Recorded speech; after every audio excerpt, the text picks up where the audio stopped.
গতকাল ছিল ১৬ই মে। আমরা অনেকেই এক্সপেক্ট করেছিলাম রকস্টারের আমাকে উড়িয়ে দাও গানটা চলে আসবে। টিজারের একটা বিলবোর্ডে এরকমই একটা ইন্ডিকেশন দেওয়া হয়েছিল। কী কারণে গানটা গতকাল আসেনি সেটা তোমাদেরকে জানিয়ে দিলাম। কিন্তু এখন প্রশ্নটা হচ্ছে, যেখানে মুক্তির আর মাত্র ১১টা দিন বাকি, এই মুহূর্তটাতে দাঁড়িয়ে রকস্টার টিমের কাছ থেকে আমরা কীরকম প্রমোশন এক্সপেক্ট করেছিলাম আর পাচ্ছি কীরকম প্রমোশন। যেটা নিয়ে স্ট্রেট ফরওয়ার্ডলি কথা বলার দরকার সেটা নিয়ে তো কথা বলতেই হবে। ইতিমধ্যেই দাঁড়িয়ে কিছু কিছু মানুষ কিন্তু বা কিছু কিছু সাকিবিয়ান ভাইরা বোনেরা কিন্তু অলরেডি একটা আক্ষেপের জায়গায় চলে গেছে। রকস্টার টিম যেভাবে তাদের প্রমোশনটা স্টার্ট করেছিল কোথাও গিয়ে সেটা বোধহয় ধরে রাখতে ব্যর্থ হলো। কারণ সিনেমার টিজার চলে এসেছে আজকে বেশ কয়েকটা দিন হয়ে গেল। সেই টিজারের শেষেই অ্যানাউন্সমেন্ট দেওয়া ছিল টিজার 2 আসবে। না তো এলো এখনো পর্যন্ত টিজার 2, না তো এলো পিরিতির পরে কোনো গান। যেখানে সিনেমাটা একটা মিউজিক্যাল ঘরানার সিনেমা, যে সিনেমা ওয়ার্ক করতে গেলে গানের গুরুত্বটা প্রবল বেশি, সেখানে রিলিজের আগে অ্যাটলিস্ট 3টে থেকে 4টে গান যদি দর্শক শুনতে পেত বা দেখতে পেত, এটা প্রমোশনের জন্য একটা বিরাট বড় পজিটিভ দিক হতে পারতো রকস্টার টিমের জন্য। কিন্তু যেখানে মুক্তি আর 11টা দিন বাকি, আর কটা কন্টেন্ট দেওয়া পসিবল? সুস্থ মাথায় ভাবলে কি মনে হয়? তোমাদের কি মনে হয় কমেন্ট করে জানাও। আমার মনে হচ্ছে আমরা খুব বেশি হলে আর হয়তো 2টো কন্টেন্ট পেতে পারি, একটা গান, এবং যেহেতু টিম টিজারের শেষে টিজার 2টা অ্যানাউন্সমেন্ট করেছিল তাই হয়তো বা টিজার 2টা আসবে।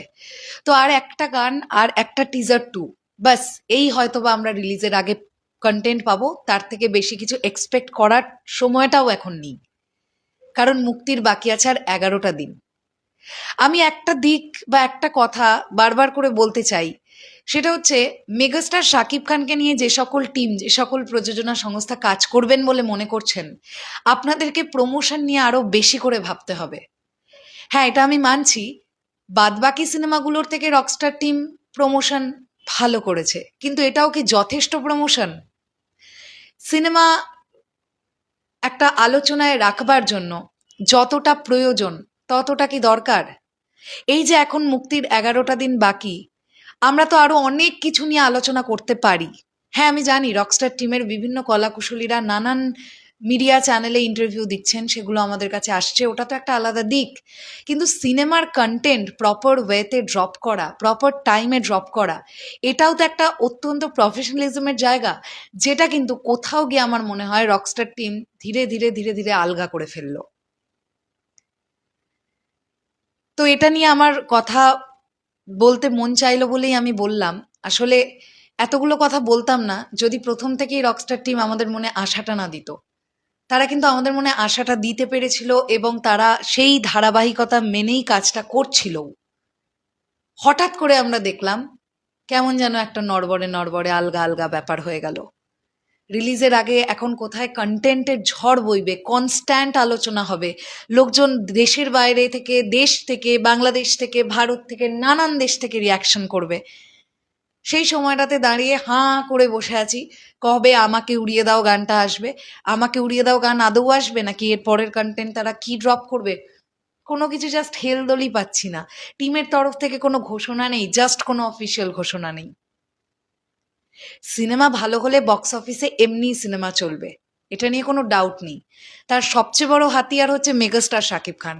তিনি আছেন বলে দর্শক বিশ্বাস রেখে সিনেমা হল পর্যন্ত যাবে। এরপরে সিনেমা ভালো হলে তো দর্শক এমনিতেই রিপিটেটিভলি যাবে অ্যান্ড সিনেমা ব্লকবাস্টার হবে। কিন্তু সিনেমা ব্লকবাস্টার হলেও আমাদের এই আক্ষেপটা কিন্তু থেকে যাবে, এখনো প্রপার ওয়েতে প্রমোশন করতে পারছে না টিম।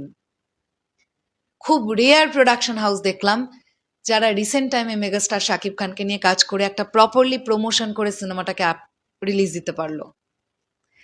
যাই হোক, আক্ষেপ থেকেই তৈরি করলাম এই ভিডিওটা। আপনাদের কি বক্তব্য এই বিষয়টা নিয়ে অবশ্যই কমেন্ট সেকশনে জানাবেন।